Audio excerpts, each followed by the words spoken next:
Yeah, okay.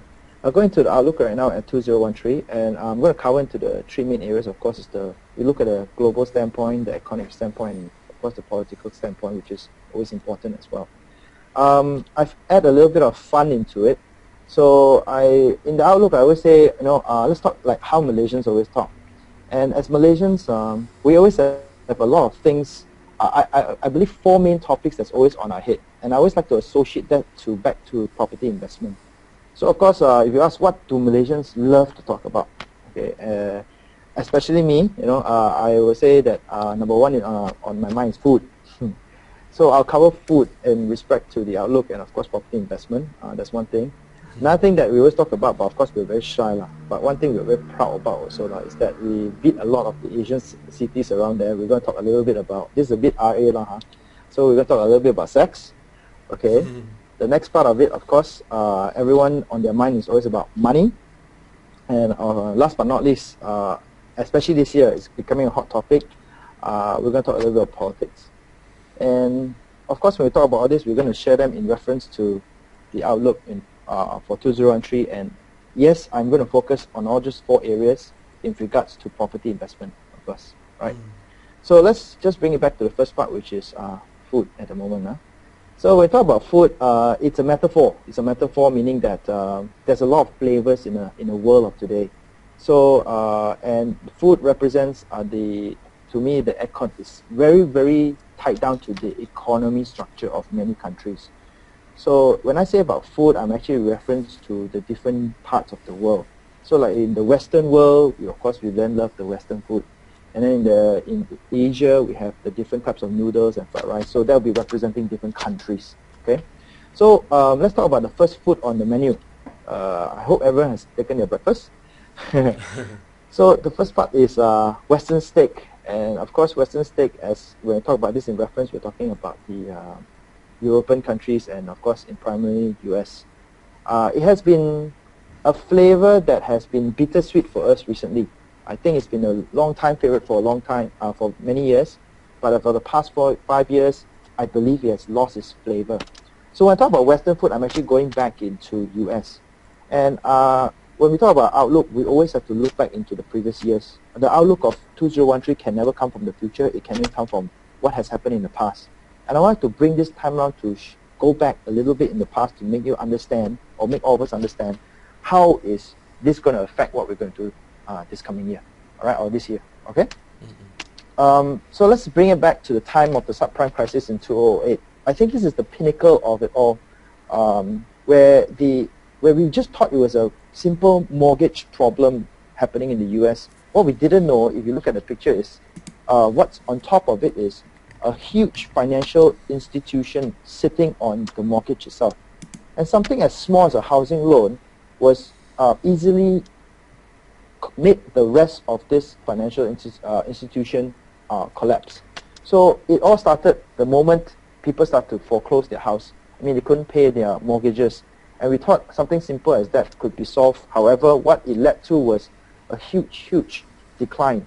The subprime mortgage actually affected the lenders. Of course, we're talking about the banks. And when it became a huge magnitude, I think there was a disease happening in the US at that point in time. It actually affected the markets. Now, why did it affect the markets? To a very simple point of view, what really happened was the lenders started to sell the commodities, mortgage-backed securities into the markets. So you're talking about people, stocks and shares actually buying these mortgages. And of course, we thought that was only limited to the US economy. But what was really interesting was this market went international. So that affected the world economy. Of course, when we say the world economy, we're talking largely in the Western states. We're talking about EU. So of course, this led to the decline of the world economy, especially in the European countries. As a matter of fact, the subprime crisis in the US was first triggered in France. So let's fast forward a little bit then. What happened then was the crisis continued to grow in 2010. And if you look at the first chart over there, EU versus US growth, I'm actually tabulating the fourth quarter of 2010 all the way to 2011. You look at the second map over there, you're looking about countries which are in recession. The biggest being Cyprus, which is in Greece, right? Euro recession started, and it actually really continued to grow. So it was a disease or Pandora box that US opened that eventually led to a decline in the economy in EU as well. And I'm not surprised if it's going to go on further. So alternative, I mean, what was the solution they actually came up with? And this is the mind-boggling part which I'm concerned about. This is the part that I'd like to highlight to you all. So when people are in debt, when they're in red and they owe money, so what do? Usually you work harder to fix the problem. However, in US, what they did was the most, I think it's crazy. Okay, it was a currency meltdown because what they started to do was they literally started printing money.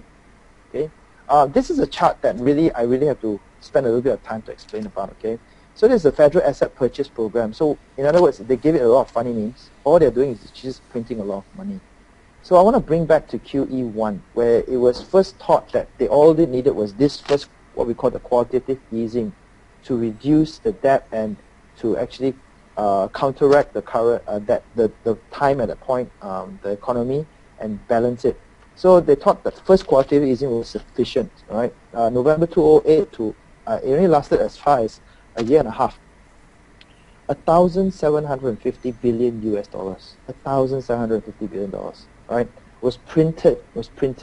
Now this means that this money is not backed by any securities whatsoever. No gold, nothing. They just basically just went out there to the printers and start printing out 1,750 billion US dollars.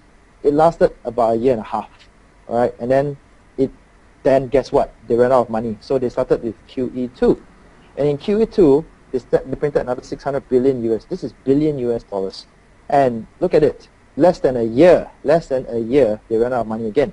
Of course, then they can't do the sequels too much because sequels make it sound too funny. So they gave it a different name. They called it Operation Twist. Operation Twist 1 is September 11. They started printing another 400 billion US dollars. OT2, 267 billion dollars. Now, here's the interesting part. Last year, that was the critical moment, and I would say, they call it the end of the year. I would say that, of course, it didn't happen. I call it the end of the financial world. Okay, what happened in QE3 in September 2012 was they declared a program whereby they allowed the U.S. government or the Federal Reserves to print out 40 billion US dollars per month. And what has happened, I think, as of November last year, I'm not sure it was November or December, they actually made another announcement that they've upped this figure to 85 billion US dollars per month on and perpetual. There is no closing to it. So this is a very shocking news. Okay. So the question I'm going to ask you right now is this. If US can go out there and just print money, so this is the question I'm going to ask you right now. The value of money, okay, is it now real?